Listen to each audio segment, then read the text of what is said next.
Nos últimos 2 anos, a humanidade tem passado pela pior pandemia de nosso tempo.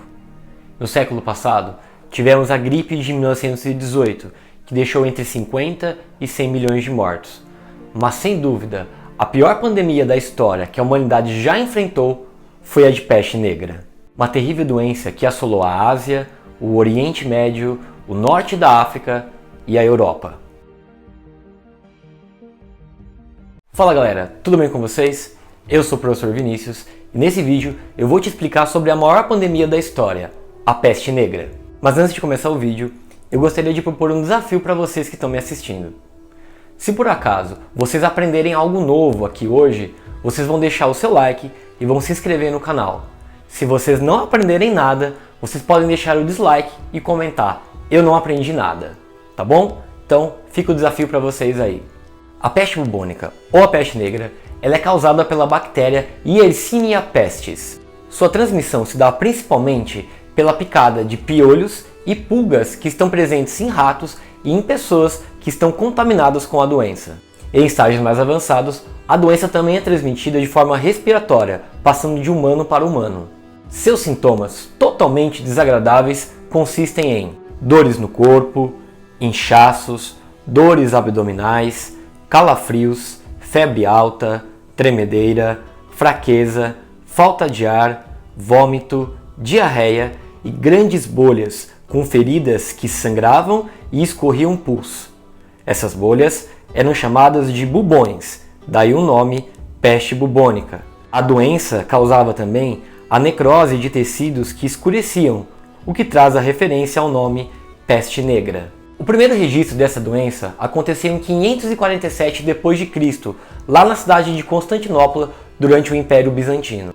Ela foi batizada como a peste de Justiniano, que era o imperador da época, que se contaminou com a doença, mas acabou sobrevivendo. No auge da contaminação, a cidade chegou à marca de 5.000 mortos por dia. Ao todo, 40% de toda a população de Constantinopla e ao redor acabou falecendo.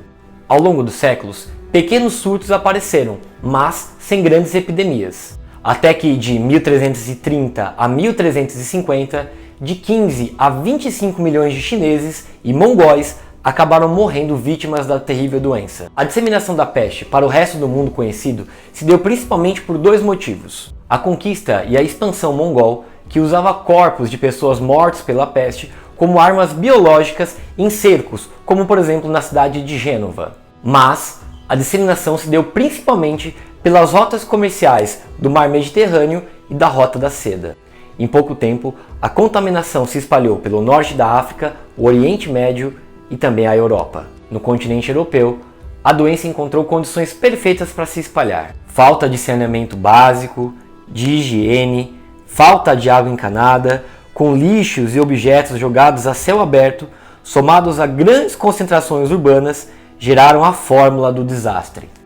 A letalidade da doença chegava a 60% das pessoas e a maioria morria 7 dias após os primeiros sintomas. Corpos espalhados pela rua e sepultamentos em massa eram comuns naquela época. Os habitantes do século XIV não tinham o conhecimento que temos hoje de medicina e microbiologia, por isso buscavam explicação para essa terrível doença no mundo e na realidade em que viviam. A maioria encontrava a resposta para essa terrível doença na religião, uma punição de Deus a infiéis e pecadores. Com isso, grupos pregavam e realizavam autoflagelações, através de chicotes, por exemplo. Outros perseguiam e matavam estrangeiros, judeus, ciganos e doentes como uma forma de livramento. Obviamente, nada disso resolvia os problemas e a doença e a morte continuavam a se espalhar. A peste também atingiu animais como cachorros, bois, porcos e ovelhas, o que ocasionou uma escassez de alimentos e também de lã por todo o continente.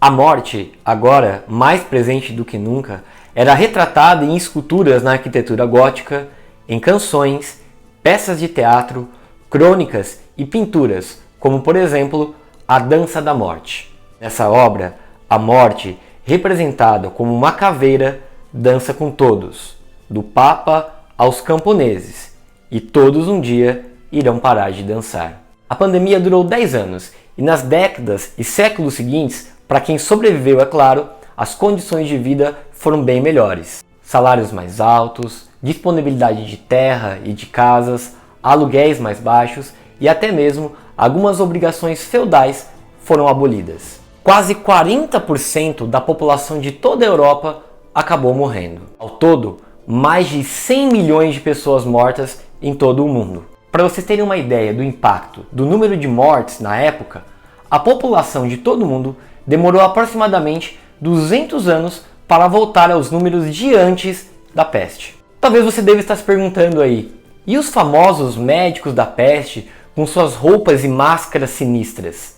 Eles realmente existiram, mas surgem apenas no século 17, quase 300 anos depois do grande surto. Essas vestes foram desenvolvidas pelo médico da corte francês Charles de Lorme em 1630. A máscara, com uma espécie de bico, servia para colocar ervas e perfumes que disfarçavam o cheiro ruim. Na época, os médicos acreditavam que a doença era transmitida pelo mau cheiro, um conceito chamado miasmática, que hoje já é obsoleto. Entretanto, eles acabaram fazendo a coisa certa pelo motivo errado. Por eles acharem que o mau cheiro levava à peste, eles começaram a limpar as cidades, enterrar os mortos, cuidar da sua higiene pessoal, parar de jogar lixo e cocô e xixi no meio da rua, então isso acabou diminuindo bastante os agentes causadores da doença. Entretanto, a peste jamais foi erradicada e outros surtos apareceram, como o caso da peste de Londres de 1655. Foi apenas no fim do século XIX que a humanidade conseguiu identificar a bactéria causadora da doença. Ela foi descoberta pelo biólogo francês Alexandre Yersin. Atualmente, de 2010 a 2015, por exemplo, nós tivemos casos da peste em países como os Estados Unidos, a China e o Peru, com mais de 3.200 casos e mais de 500 mortes. Porém, você não precisa ter medo. Com o avanço das condições higiênicas e sanitárias e com antibióticos, a terrível doença que assolou a Idade Média hoje já não é mais tão perigosa. Se lembra do desafio lá do começo, galera? Então, se vocês aprenderam algo com esse vídeo, já deixa o seu like, se inscreve aqui no canal para me dar aquela força e para ajudar vocês também, porque toda semana eu vou estar trazendo conteúdo novo, com muito conhecimento e informações para vocês que estão aí. Obrigado a todos que me assistiram até o final e até o próximo vídeo aqui no Sociedade da História.